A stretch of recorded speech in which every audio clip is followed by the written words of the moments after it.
Welcome to TMZ Live. We have a lot of new information in the case of the girl who was found dead in singer David's trunk. For starters, we have confirmed something, actually broke the story over the weekend, that her body had been frozen. Frozen in such a state that after being in that Tesla in the hot sun for days, when it was finally discovered, it was still partially frozen. Still partially frozen, which means, obviously, the thing that police are looking for and may already have is where exactly this body was frozen. And the big question is, who actually did it? Yes, it was found in David's Tesla. The evidence that we're waiting for, and again, police may have it and they just haven't shared that yet, is exactly who placed the body parts in David's Tesla. We do have new information. So, number one, there is a second suspect. And that second suspect, the police are looking at being involved both before, during, and after Celeste's death. And that would presumably mean before, at least during that Santa Barbara trip. So the Santa Barbara trip is key. In case you haven't heard this yet, we broke a story last week that David, according to authorities, took a mysterious trip to Santa Barbara last spring. In the middle of the night, a remote area of Santa Barbara County, spent several hours there. We are told the operating theory by cops is that that's where her body may have been dismembered. So then the question, how does this body end up in a deep freeze? So to connect the dots based on the information we have, it would seem that the body, and again, everything I know, and I've spoken with multiple people in this who are involved in the case, everything I know suggests that Santa Barbara is not where Celeste died. She died elsewhere, possibly L.A. The body was taken there. And then dismembered. And we had been told that they had enough evidence that led them to believe this other person actually aided in the dismemberment of her body. Right. Now, we are told the body was not buried in Santa Barbara, so it would seem that it was taken somewhere else, probably back to Los Angeles, it would seem. And remember, this is spring. So we are talking, say it's March, you have April, May, June, July, before the body August. Was found. Yeah, 5 or 6 months before the body was found. So it was somehow placed in a freezer of some sort. And then the question is, which freezer and how it remained concealed there for all that time. One of the things that we have looked at, the house that David was, the rental home that David was living in at the time the body was found, does have a side-by-side KitchenAid refrigerator and freezer. That's now, on the left there. The freezers, obviously, is the left side of the appliance there. And when you look at the dimensions, if you take out all of the racks in there, it is certainly possible that you could have done that. Again, well, you looked at the dimensions. No, right. There's no doubt. Yeah, I looked at the dimensions. It's the freezer part of it, right, is about 14 inches wide and then about 27 inches deep and about 74 inches tall. So that's, you know, give or take. It's more than enough room. She was 5'3", exactly. 120 pounds. I don't want to get into how she was dismembered, of course. But there are. It was. They have all easily put there. There's more. There's another theory here that's kind of going around the internet. Because internet sleuths have been following this case, obviously, and one of the things they found was a video that was not shot at this home where he was living. Right. But they noticed something in the background. Yeah, this video is from September 4th, 2024. So before the spring trip in 2025, about eight months before. That was in April, I believe. There's in the background of this video, you see David in the foreground. In the background, there's a large appliance box. You can see it here, and we've isolated it. That apparently is a chest freezer, one of those freezers that you open from the top, a deep freeze, and that's usually used to store meat at very, very low temperatures. Now, in movies and things like that, you can see body parts are often in those for serial killers trying to hide bodies and so forth. Right. It goes to a lower temperature and may provide some sort of clue as to how they got this in such a state that it was still partially frozen when it was discovered in the car. The odd thing about it is the timing, that you're talking September 2024. Now, and we have no idea if by this spring David had access to that freezer, wherever it was. We do know from the background of the video that it's not in any of David's 2 rental homes. Right, and also remember, if the authorities say that they went to that the body may have been dismembered in Santa Barbara County in the spring of this year, that would be months and months and months and months and months later than the time that video was shot. And he could have been planning it that long. We don't know if that's what happens. It would be odd, but everything's odd in this case. The importance of this whole freezer element, though, that we haven't touched upon yet, is that it complicates determining the cause and the manner of death for the medical examiner. The extent of the freezing makes it virtually impossible for them to determine whether she died by natural causes, by suicide, by homicide. Obviously, the body was processed, but they're going to have to put this case together through those types of forensics rather than starting with a cause and a manner of death. We have more information. We are told by people who are directly connected to this case that it is likely the coroner will not determine a cause or manner of death. So that they're just unable to do it because of the way the body was cut up, the fact that it was frozen for so long, that they are that the working theory at the medical examiner's office is they will not determine cause or manner of death. It will likely go undetermined. Now, that does not impede the LAPD. They are operating as if this is a homicide. They can proceed as such. Somebody could end up getting charged even if it's undetermined. That happens all the time. It's a much different case. It's a very hard case. Right. And just to be clear, it's not just that it was frozen that makes it hard to determine cause of death. It's the fact that it was partially frozen and that the body was so mutilated that... Now, we should say, David has not been arrested. We are told he is considered a suspect by robbery homicide LAPD, but he has not been charged. Just to underscore that point.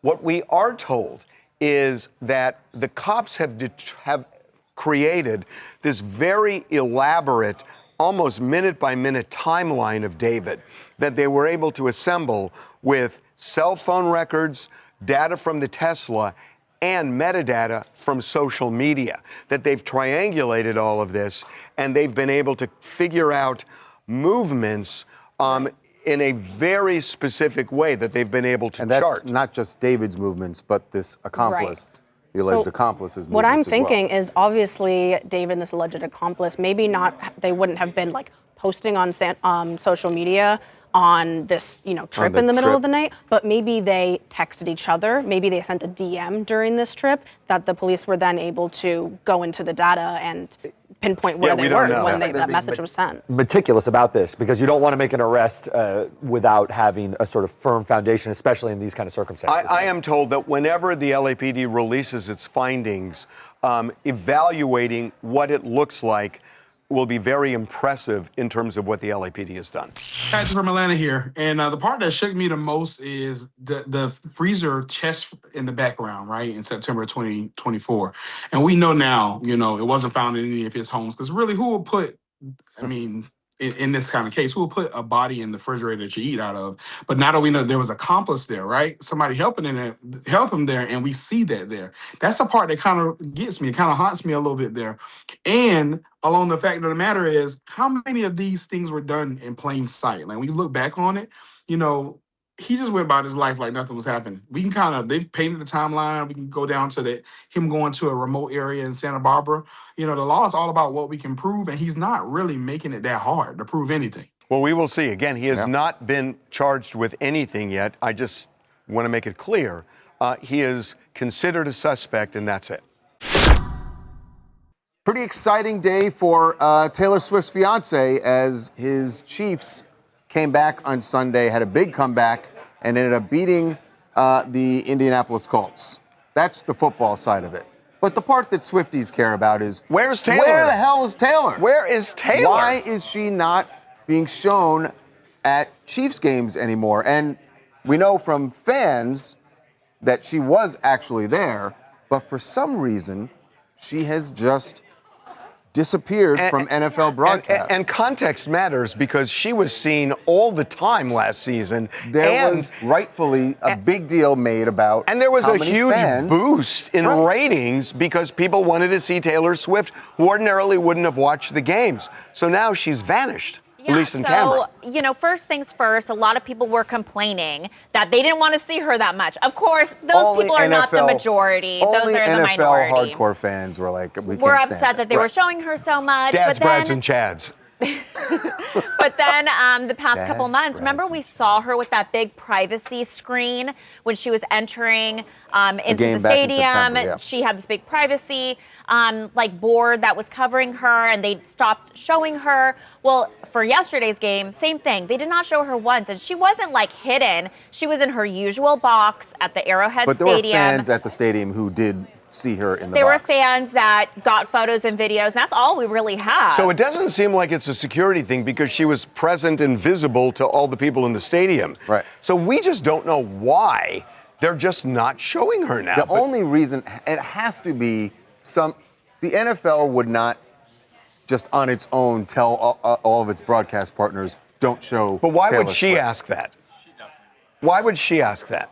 Maybe because she wants to make it more about Travis and his game and not about her. Remember, she said she wouldn't play the Super Bowl halftime show if Travis was playing because it's more about him. So she has the power to say to the NFL, don't show me. Yeah, I mean, imagine if they did and she didn't want that. I know that was a rhetorical question because you know the answer to that. Yes, Harvey. Boy, the head of astronomer must be kicking himself that he didn't ask that at the concert. He doesn't have that power. Yeah. Well, hi, it's Katie in Kansas City. And yeah, Taylor Swift has probably talked to the NFL and said, hey, don't be sure. Let's let Travis have his moment, because she has been acting as that supportive future wife, right, in the background. And I think that it's good that she's not being shown all the time. It's just going to draw attention away from the Chiefs. So being a huge Chiefs fan, I was so happy to see that Harrison Butker really came in for that last-minute OT field goal. It was amazing. That is interesting. Harrison was the game winner. Harrison was the game winner on a day where what we're really talking about is Taylor being very much a trad wife. I don't want the spotlight. How it's all about my man. How interesting. Coming up.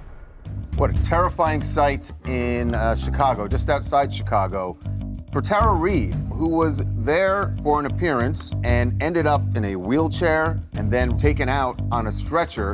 And she says she was drugged. I don't know what that stuff was, but whatever it is, it knocked me out. Be right back. What a terrifying sight in Chicago, just outside Chicago, for Tara Reid, who was there for an appearance and ended up first in a wheelchair and then taken out on a stretcher.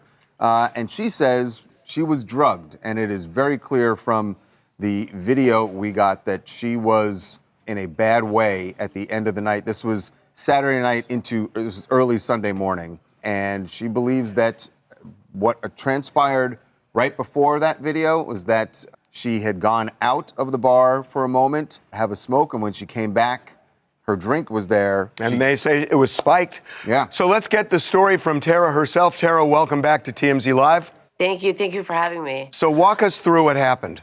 So I got to the hotel, I checked in, and then I went downstairs for to have a drink and have a cigarette. And I got my drink and I left it on the bar, and I went outside to smoke the cigarette. And there was a bunch of YouTubers there in the lobby, like everywhere. And they're videotaping stuff, and, you know, everything was just weird. And then I went back to the bar, and my drink was covered up with a napkin. And I thought that was weird because I didn't put that over my drink. And then I drank my drink, and without even, like, finishing my drink, I just, like, passed out. And before I knew it, I was in the hospital 8 hours later. Tara, were you at the bar? Was your drink on the bar, or were you at a table? No, at the bar. At the bar. At the bar. Yeah.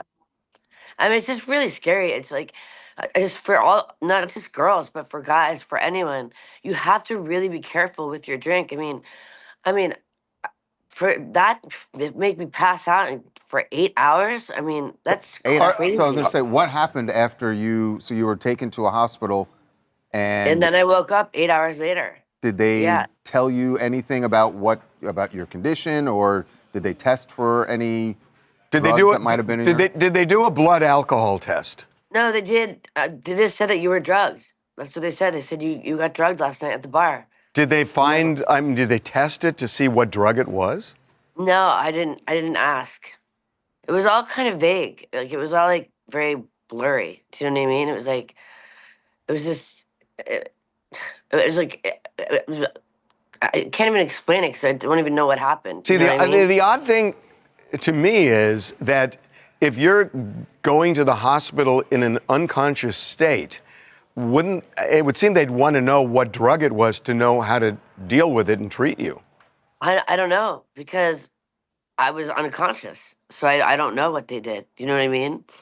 I mean, I had someone, like a lady sitting next to the room with me, you know, watching over me, and it was very. I mean, at one point she was Mexican. I mean, at one point I thought I was in Mexico. It was so, because she wasn't speaking English, and I was like, "What is going?" I was so confused and what was happening, and then my agent came and picked me up, and then we went to the signing, and we did it and left, and I came back home, but it was just a big blur. So you actually went to, after you left the hospital, you were able to go to to this event that you were there for? Was it like a meet and greet? Yeah. Okay. Yeah. What time did you come downstairs to the bar? I was at the bar probably altogether maybe 30 minutes. And you went around what time? I think I went to the bar around 10:30, and I was in the hospital by 12. So it was really fast. Clearly, you believe that somebody put something in your drink. Have you? Oh, absolutely, for sure.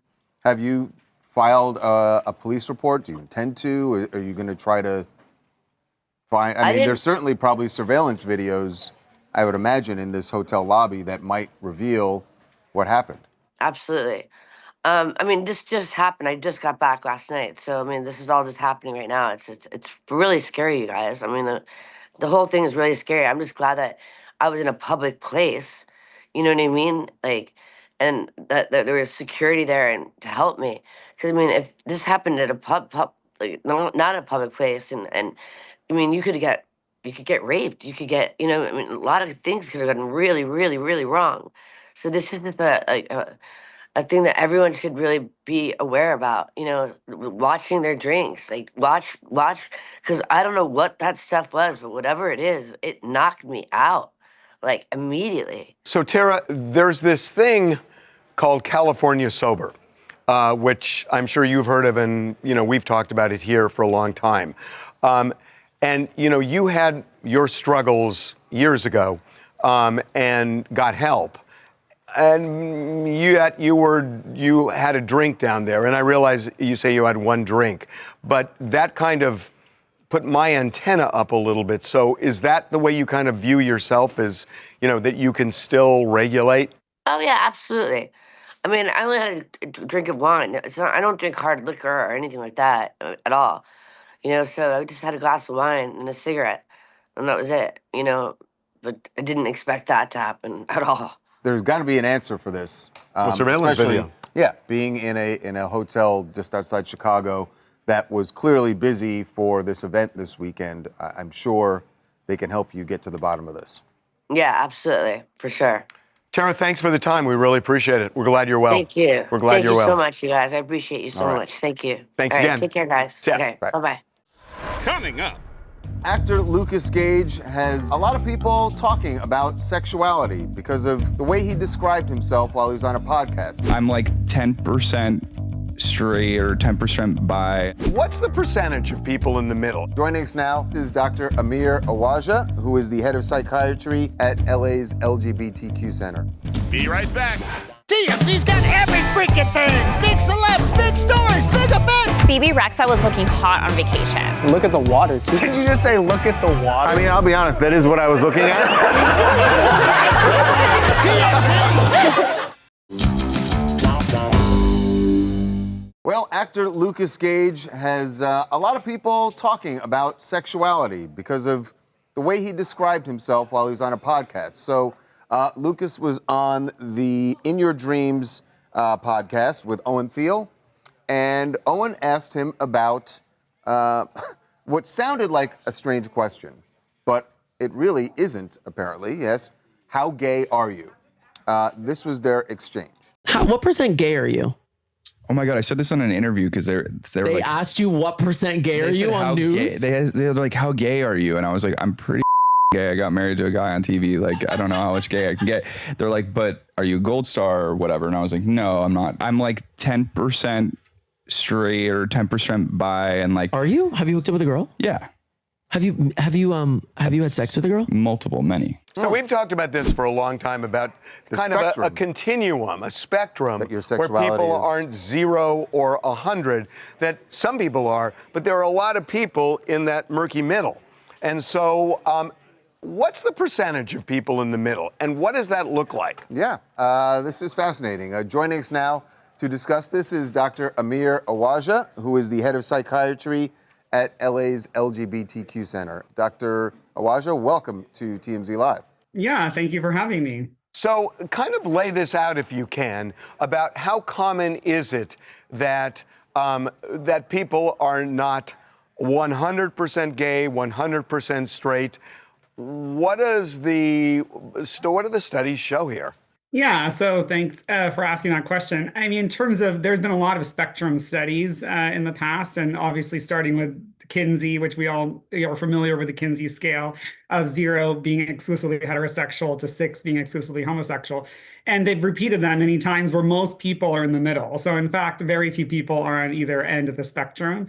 Some studies would say 10%, 20% would be exclusively on one end or less, and it's usually like a bell curve, like most bell curves. So wait a minute, so you're saying 80% of the people are not one way or the other? Yes, when we're talking about behavior, yes. And I think that, the reason why we categorize ourselves this way is because of social pressures. And we have different categories, right, that are more exclusive. And when you put that onto a spectrum, you have to make cutoffs somewhere, right, where you identify yourself. So that's different based on the population. Doctor, are you saying that 80% are in the middle because that's what they're saying due to social pressure, but they may be more toward one side or the other and they're just don't want to say it? No, I think that based on behavior. So most of these studies are based on behavior that we do, and behavior is much murkier than the actual categories you call yourself. So what I'm saying is that most people have some level of bisexual behavior. That's what the studies would show. But what we categorize ourselves is based on how we feel, right? And so if we're more on one end, like Lucas is saying, you would say you're gay. And some people would, right? Because they feel like that's a category they can stick to, or they feel more comfortable with that identification. But actual behavior is more complicated. A lot of people don't behave in the way that they identify. I'm shocked by this. I'm stunned by what you just said, that 80% of the people in some form are bisexual. Is that more prevalent with women, men, both, what? Well, I think, studies have shown that it's pretty prevalent with everyone. I think in terms of, but it's not lifelong, right? So there might be periods where it's more, might be periods where it's less. Obviously, adolescence, we know, is an experimentation time, so that tends to be a higher percentage. But I think a lot of people are doing, there's some experimentation throughout life and it can change. So what Kinsey showed back in the 1940s is that you can have a certain scale, score on his scale as a teenager and then not have that score as an adult. So, I mean, there's a lot of fluidity to this. So I think the way we understand this in the field is that it is both a spectrum and it's fluid. So it is changing and it's not as easy as we think when we use these categories. So are people who say they are 0 may actually be, they're basing that on their behavior, right? No, they're basing it on their label, not their behavior. They're just looking for a label. They think that label fits them best, but their behavior might be more of a 2 or a 3. Exactly. Yeah. So I mean, yeah. And so somebody who says, that they're uses the word gay or uses the label straight. Yeah. I mean, and they're pretty. They might be pretty far on that spectrum. But they might not be 40-60, kind of in the middle, 50-50. But they might be 90-10, like Lucas is saying, or them. I mean, there's a different, and that might change depending on the time of their life. So I mean, it really is complicated, and that is why we have to be really understanding and open about these conversations. So finally, I mean, it seems pretty obvious that I would think that gay people would be more inclined to say they're kind of in that murky middle than people who identify as straight people saying they're in that murky middle. Yes, I think and I think that's true. And I think men in general, are more hardened to categories, right? Because our society, that's a society thing, right? We pressure people into picking, and bisexuality tends to be looked down on for, in some cases by straight people and by gay people, right? Because there's sort of like this stigma about, oh, you haven't chosen, right. or you're somehow, you haven't really made up your mind yet. So I think there's a lot of pressure to pick categories, that you might not exclusively fit. My mind is blown by this. But so you're just shocked that how much is in the middle. 80%? I'm stunned by that. The weird thing is, it kind of aligns with what we say about politics all the time, that 80% of the people are in the middle, or actually we say 60% in the middle, 20% on the fringes. I kind of saw that differently, but I see your point. Doctor, thank you so much. This is fascinating. Thank you. Thank you so much. Coming up. Well, Diddy is just a working class stiff while he's at Fort Dix. So when you're at a prison and somebody says, you read any good books lately, Diddy is the answer. He's the guy to go to because we got video of him at Fort Dix reporting for work in the library. Be right back. Well, Diddy is just a working class stiff while he's at Fort Dix. So when you're at a prison and somebody says, you read any good books lately, Diddy is the answer. He's the guy to go to because we got video of him at Fort Dix reporting for work in the library, where he is making recommendations and handing out different movies and books for his fellow inmates. I'm really fascinated just by the library itself. But you're seeing him here. This is him reporting to work, taking off his jacket, taking off his scarf, and settling in for a day on the job. It looks like a public school library. Yeah. This was the chapel, and this is the media library in the chapel, which is where Diddy's currently working. He's working in a Life Connections program, which is an 18-month program that helps rehab people and get them closer to spirituality, to charity groups, and with that, it will shorten his sentence. But in this media library, he helps inmates with religious material, rent out movies, that kind of stuff. You see him pushing a cart with a TV on it. Yeah, I mean, he was in the laundry room when he first got there.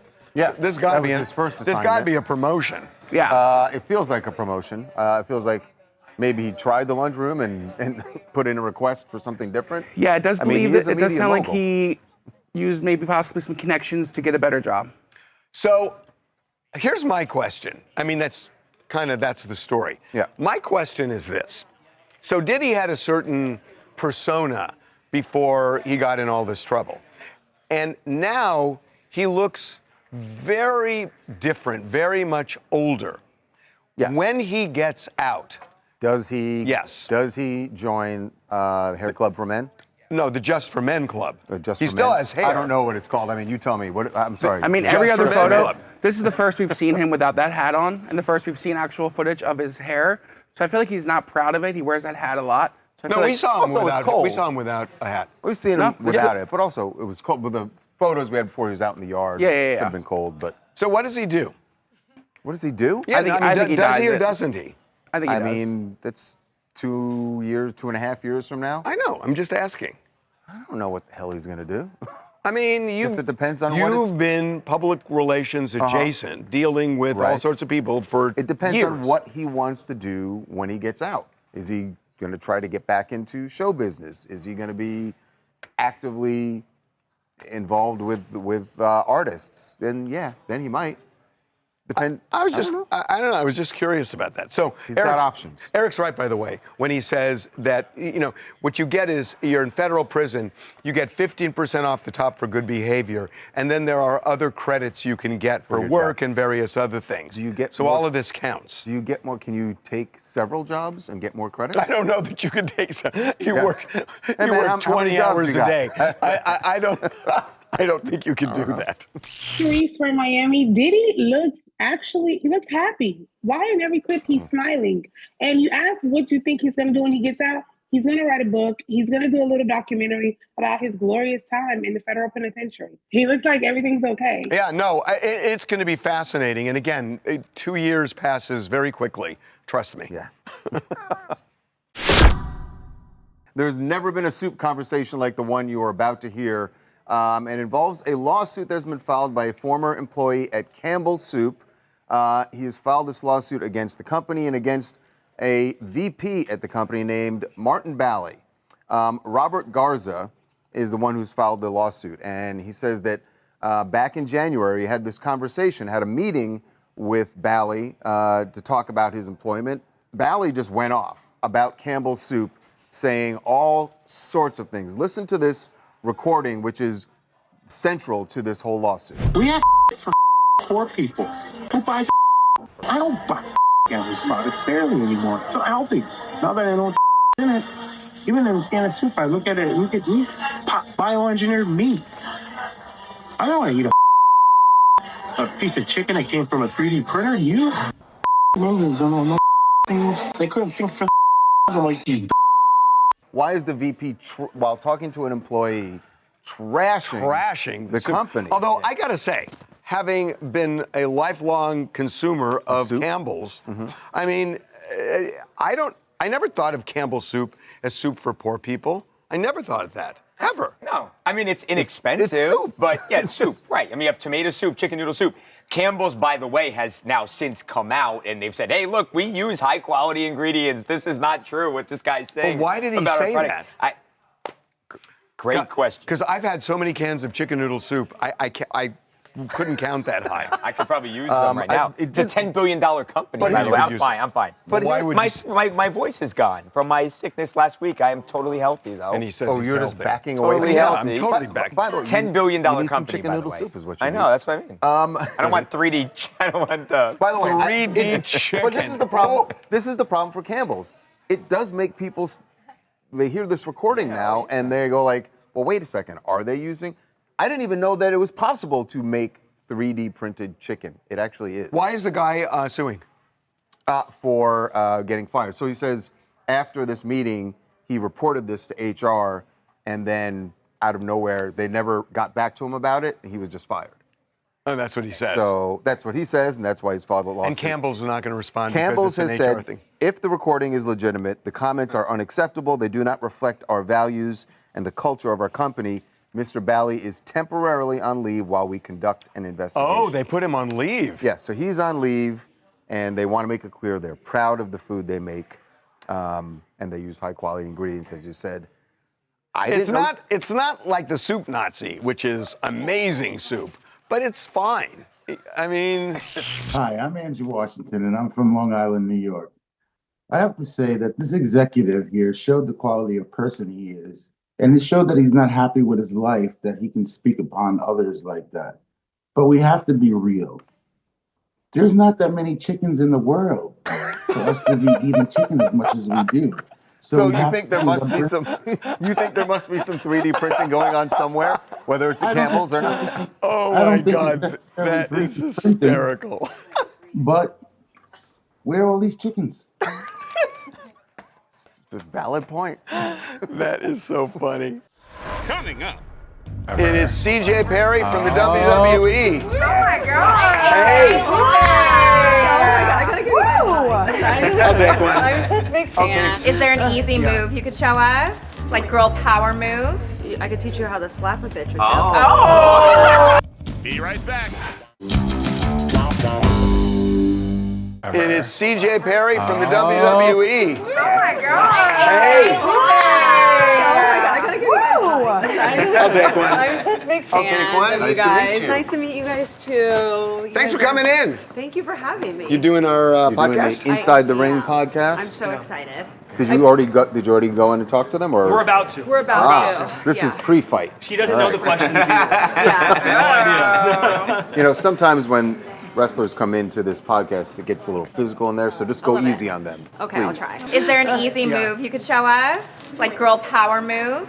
I could teach you how to slap a bitch or two. I could use that. Yeah. She's done some crazy slaps in WWE. Yeah.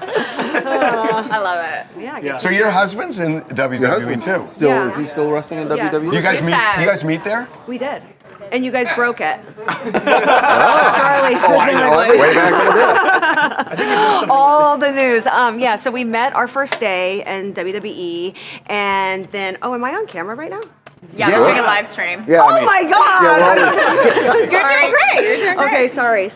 Yeah, we met the first day in NXT Performance Center, and we were obviously from Eastern Europe. So in American television, they pair us together. When you're from Eastern Europe, they're like, "Oh, bad, Mother put you in Russia." that- put you in that, yeah, exactly. and we're like, we're from two different countries. But We're trying to sell a show here. I grew up in Latvia, the former Soviet Union. Why you have Not Latvian. zero accent? No, so she did have an accent. She could in do a WWE. great accent. Her name was Lana, and she had Yeah. a full character. Oh, Yes. you don't even want to know the story. Yes, we had all the matches for Mr. Putin. I know his name. But yes, I was Russian. I am half Russian, but I speak in a perfect know what you're American thinking. English. How did that happen?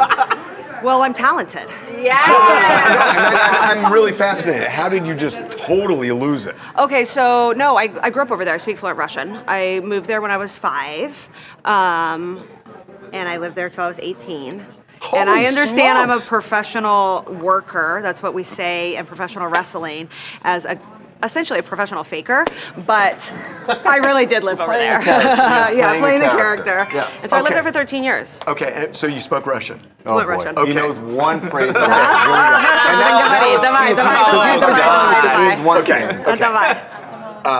Я люблю Yojeki. Я люблю Yojeki. Йоджеки. Что это? What is ya? Yeah, I don't know what Я that. люблю. Я люблю, I love. I love Yeah. hedgehogs. Oh, okay. I can't use that a lot. Yeah. Do you love hedgehogs? Меня зовут Harvey. What the? Меня зовут Harvey. Pretty good. Are you I Russian? did not expect Are your grandparents or someone My Russian? mom, but I just learned it from That's sweet. like the schoolyard or something. Yeah. Yeah. So I have a question for you. Okay. And I just love asking WWE people because I'm so invested in this. I knew Hulk Hogan forever. Aww. His legacy is really complicated. Yeah. So how do they view him in WWE these days? Well, my husband is a huge fan of Hogan. He will say that he fell to the propaganda of Hulk Hogan in Bulgaria. And that's the reason why he moved to America, because he fell to his propaganda. And now he's obviously Bulgarian. He is Bulgarian, and he always wanted to fight Hogan. But he influenced a lot of people. You know, he was one of the greatest, especially of the 80s and 90s. And that's what you watched was, my dad was super Christian, and I wasn't allowed to watch wrestling, but I was allowed to watch Hogan because he said, pray and eat your vitamins. So, my father also fell to his propaganda. So, you know, I know he's very polarizing, but he had a big impact in wrestling. Yeah. Okay, go to the podcast. It's so nice meeting you. It is so nice meeting you. Thank you. Nice to meet you. Thank you. Really Thank appreciate you coming in. Thank you. Watch Thank you for Lana Inside having the me. Coming up. Well, Kevin Spacey is clearing up something that definitely needed to be cleared up. You know, the story that came out last week, he did an interview with the Daily Telegraph, and the headline was, Kevin Spacey is homeless. Well, he wants to clarify that. Be right back. Well, Kevin Spacey is clearing up something that definitely needed to be cleared up. You know, the story that came out last week, he did an interview with the Daily Telegraph, and the headline was, Kevin Spacey is homeless. Well, he wants to clarify that. Certainly requires it. We talked about this, that it was what he was describing. Living in an Airbnb. Right. In multiple Airbnbs, but this is what he has to say about that interview and the headline.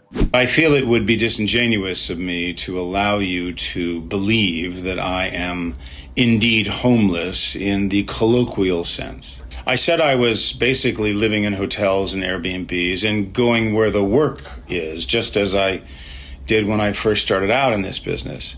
I've been working nearly nonstop this entire year, and for that I have so much to be grateful for. And there are many people, as we all know, who are indeed actually living on the streets or in their cars or in terrible financial situations, and my heart goes out to them.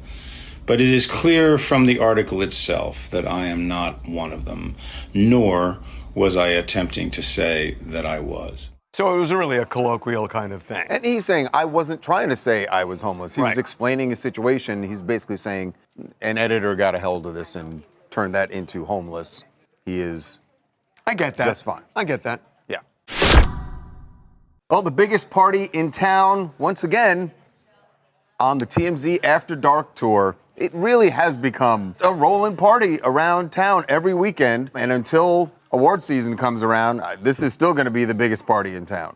And maybe even... And maybe during... It might even be... Maybe especially during award season. No, it was so fun. We had the some members of the Black Ink crew hosting on the tour, and they definitely brought the fun. Oh my God. So Sky Days from Black Ink Crew was the host this weekend, and she was one of my favorites. Her energy, it was just incredible from the beginning when she's walking from the street to the bus. She just had that it girl energy.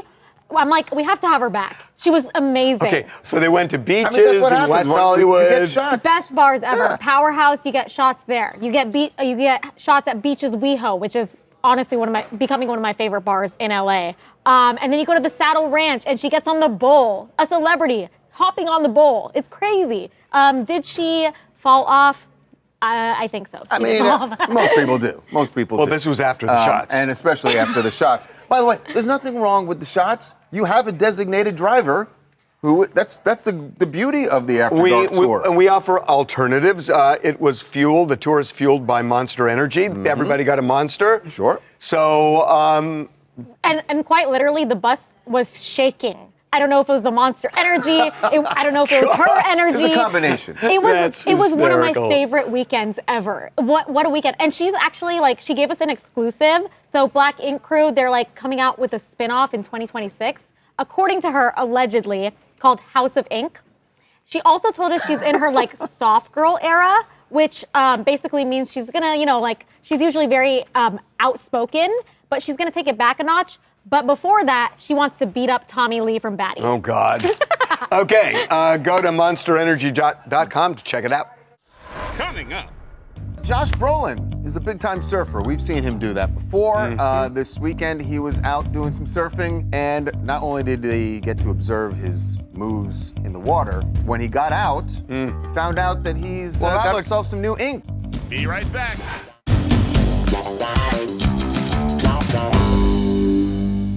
Josh Brolin is a big-time surfer. We've seen him do that before. This weekend, he was out doing some surfing, and not only did he get to observe his moves in the water, when he got out, we found out that he's got himself some new ink. Looks good there. Now let's turn around for a minute. Turn him around. Whoa. Full back tattoo. And it is, in keeping with the surfing, I should say a maritime-themed tattoo with a lighthouse at the center. Is this a thing now? Sir. Ben Affleck did it.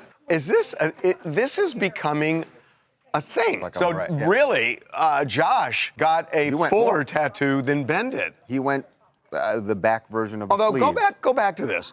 If you're going to do it, commit the way Josh did. See you tomorrow.